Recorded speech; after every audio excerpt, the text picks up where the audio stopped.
चलिए next point, physical properties. Physical properties of alkenes. Physical properties, physical properties of alkenes. Alkenes के physical properties देखते हैं। सब लोग जरा ध्यान से देखना, एक एक छोटा पॉइंट इंपॉर्टेंट रहता है, उस पर क्वेश्चन बन जाता। बच्चे बोलते सर आपने ये कहाँ पढ़ा है, तो मैं उनको बुक बोलता खोलो देखो यहाँ पर।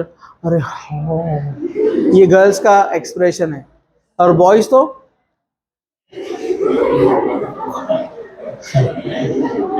साला दिखाइस नहीं। तो ऐसा होता है जब आप बारीक बारीक पॉइंट को नहीं पढ़ते। जैसा फिजिकल प्रॉपर्टी में बहुत सारे लोगों ने मिस्टेक करे अल्केन के, अभी जो पेपर हुआ, ग्रेट मिस्टेक है ना। चलो, तो फिजिकल प्रॉपर्टीज ऑफ अल्कीन में सबसे पहले हम देखेंगे नंबर 1, फिजिकल स्टेट। कौन बात कर रहा है? Physical state. फिजिकल स्टेट मतलब उसकी तबई हालत, कैसे रहता है वो, सॉलिड लिक्विड गैस, स्टेट उसका। तो कार्बन नंबर 2 से लेकर कार्बन नंबर 3 तक, यानी इथीन 4 तक, यानी इथीन प्रोपीन ब्यूटीन, ये होते हैं gases at room temperature at STP, standard temperature and pressure. ना अपना जो स्टैंडर्ड टेम्परेचर प्रेशर रहता है उस पर काउंट करते हैं इसको। ओके, चलो हम आगे बढ़ते हैं। 298 केल्विन टेम्परेचर और प्रेशर 1 एटमॉस्फेयर। चलो, फिजिकल स्टेट में यहां दूसरा पॉइंट जो देखेंगे अपन वो ये है कि फ्रॉम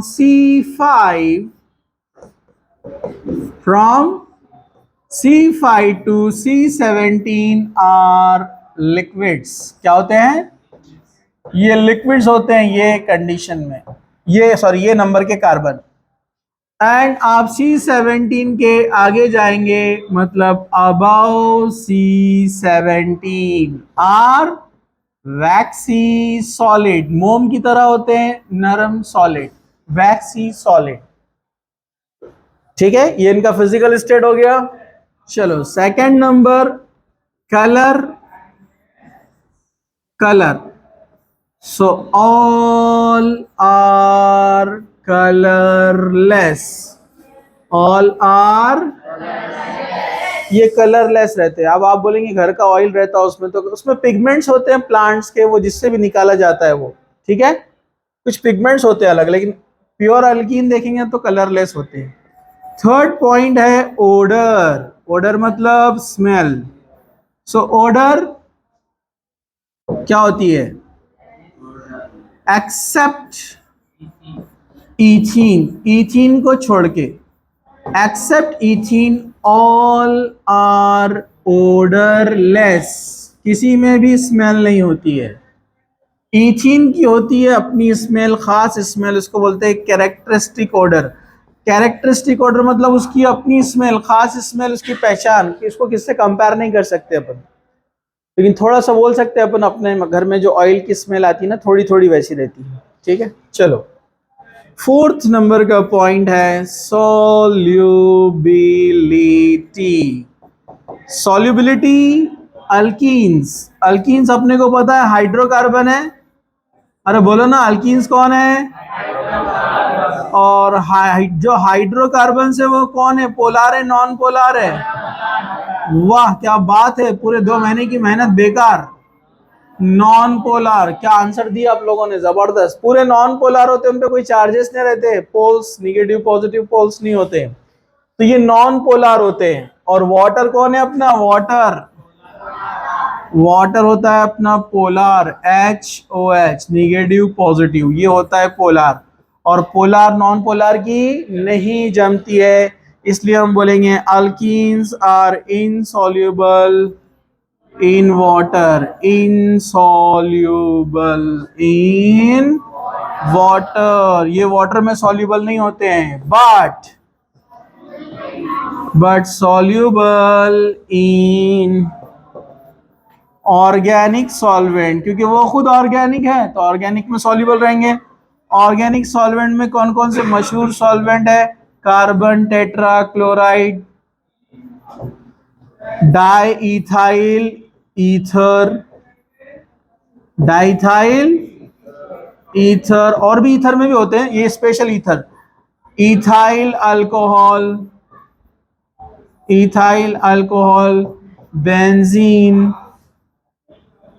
एटसेट्रा। जो ऑर्गेनिक लिक्विड्स होते हैं उसमें वो सॉल्युबल हो जाते हैं, वरना खाने में आप देखो ऑयल अल्कीन्स है, पानी में डिजोल्व नहीं होता है, ऊपर तैरता है। तो alkenes are insoluble in water but soluble in organic solvent, क्योंकि जो ऑर्गेनिक सॉल्वेंट होते हैं वो भी क्या होते हैं? Non polar. अब आप बोलेंगे हमने तो OH के ऊपर देखा कि O निगेटिव होता है, H पॉजिटिव होता है, लेकिन उनकी पोलैरिटी बहुत मामूली है वाटर के कंपैरिजन में। समझा आपको? वो लिटिल बिट पोलर है, जिसको क्या बोलते हैं? कोवेलेंट पोलर बोलते हैं उनको, क्योंकि ऑर्गेनिक नॉन पोलर है ना, नॉन पोलर मतलब कोवेलेंट, और जो दूसरे इनऑर्गेनिक रहते हैं वो हाईली पोलर रहते हैं। मैंने बताया था पीरियोडिक टेबल केमिकल बॉन्डिंग में, ठीक है। तो ये हुआ इनका यहाँ पर अभी सॉल्युबिलिटी के बारे में। हम आगे बढ़ते हैं, boiling point and melting point.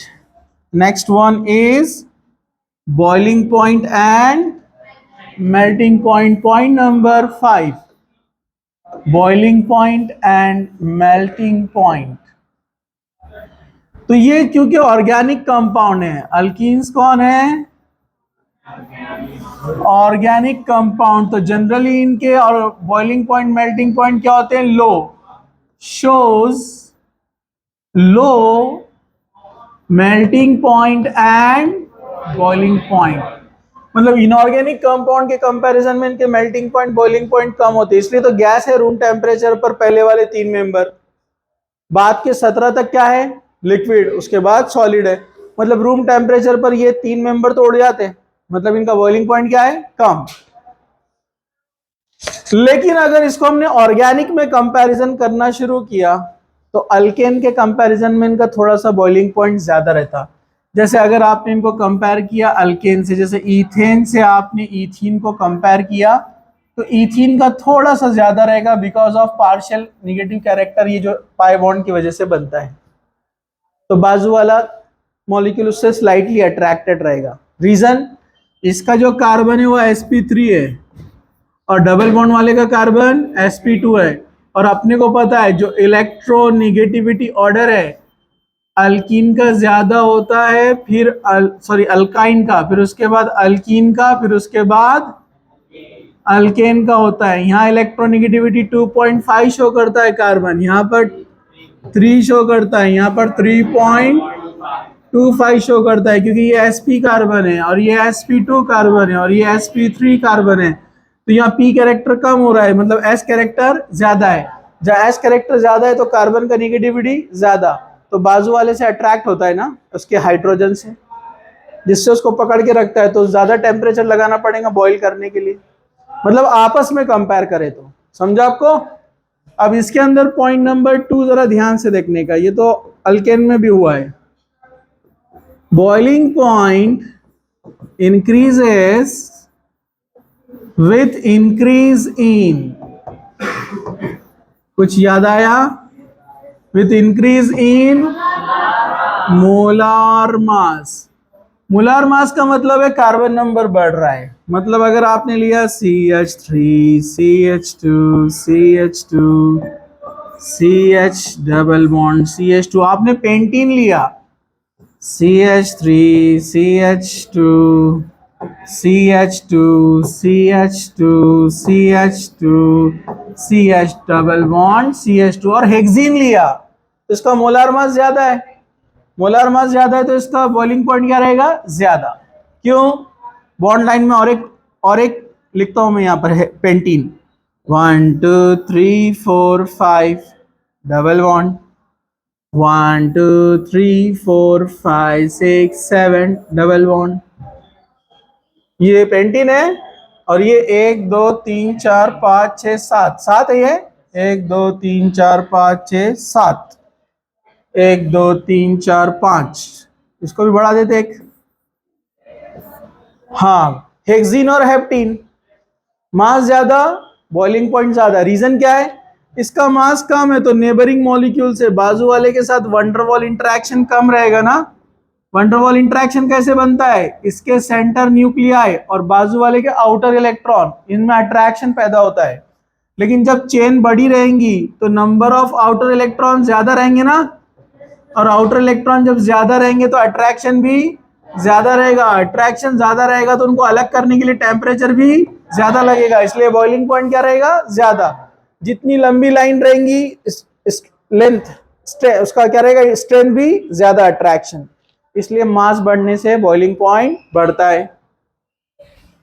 लेकिन अगर ब्रांचिंग आ गई तो मैंने आपको बताया, पॉइंट याद है ना आपको, boiling point decreases with increase in branching. Branching आने से बॉइलिंग पॉइंट कम हो जाता है। क्यों कम हो जाता है ब्रांचिंग बढ़ने से? जैसे 1 2 3 4 5 पेंटीन, 1 2 3 4 5 पेंटीन। अब आइसोपेंटीन 1 2 3 4 5 डबल बॉन्ड, 1 2 3 4 5। अब यहां पर स्ट्रेट चेन है एन पेंटीन में, स्ट्रेट चेन है तो वंडरवॉल इंटरेक्शन ज्यादा, वंडरवॉल इंटरेक्शन ज्यादा तो सेपरेट करने के लिए टेम्परेचर ज्यादा, बॉइलिंग पॉइंट ज्यादा। यहां पर ब्रांच आने से लेंथ कम हो गई ना, स्ट्रक्चर कॉम्पैक्ट हो गया तो वंडरवॉल इंटरेक्शन का क्वांटिटी कम हो जाएगा ना, तो कम टेम्परेचर पे सेपरेट हो जाएगा, इसलिए बॉइलिंग पॉइंट कम। समझा? और रहा सवाल मेल्टिंग पॉइंट का, हाइयर के अंदर, हाइयर के अंदर जो मेल्टिंग पॉइंट का रहेगा कंसेप्ट वो भी अल्केन की जैसा है जो मैंने बताया था आपको। जैसे अगर मेल्टिंग पॉइंट की बात करते हैं आप, मेल्टिंग पॉइंट सॉलिड में होता है 1 2 3 4 5 6 7 8 9 10 11 12 13 14, जगह नहीं पूरेंगी। 1 2 3 4 5 6 7 8 9 10 11 12 13 14 15 16 17 18 18 19, डबल बॉन्ड, नोना नोनीन, कौन रहेगा ये? अरे नहीं ना, 19 है ना, 19, नोना डेकीन, क्या बोलेंगे उसको? ये तो नया बन गया, नोना नोनीन। नोना डेकीन। 1 2 3 4 5 6 7 8 9 10 11 12 13 14 15 16 17 18 19। अब ये वाला देखो, 1 2 3 4 5 6 7 8 9 10 11 12 13 14 15 16 17 18 19 20। आइकोसिन, कौन है ये? याद है ना? 1 2 3 4 5 6 7 8 9 10 11 12 13 14 15 16 17 18 19 20। थोड़ा छोटा बनाया मैंने उसको। ये C20 है, ये कितना है? C20 है ना। अगर मैं इसको ये 19 को इधर एक और बढ़ा दूं मैं, तो कितना हो जाएगा? 1 2 3 4 5 6 7 8 9 10 11 12 13 14 15 16 17 18 19 20 21। इसको भी बढ़ा देता हूं मैं थोड़ा सा, 20 21। अब ये है 21 तो इसका ज्यादा होना चाहिए ना, अरे बोलो ना।